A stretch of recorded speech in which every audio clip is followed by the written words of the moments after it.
Send snaps without uploading to memories or cloud.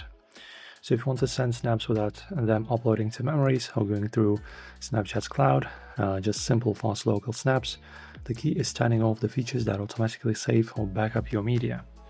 So the first one is going to be turning off Smart Backup. Tap on the left top corner, go to your profile, and then on the settings gear icon from the top right, in here you need to go to My App and then Memories. And then here, as you can see, we have Smart Backup, and just turn it off.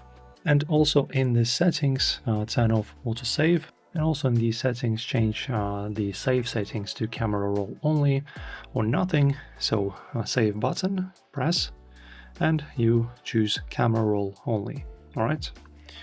Then also we can turn off autosave in chats. You go to chat settings for any friend, and then go to disable autosave, snaps and stories. Then also don't use memories to create snaps. If you pick a photo or video from your memories, Snapchat must upload it to compress it. Instead, open the camera screen and take a fresh snap. Also some filters, upload your video for processing. Pick simple face filters or basic effects. These process locally and send instantly. And that's how you send snaps without uploading media. Keep your save settings local, turn off Smart Backup, and you're good to go. Enjoy the video. If this helped you out, like and subscribe.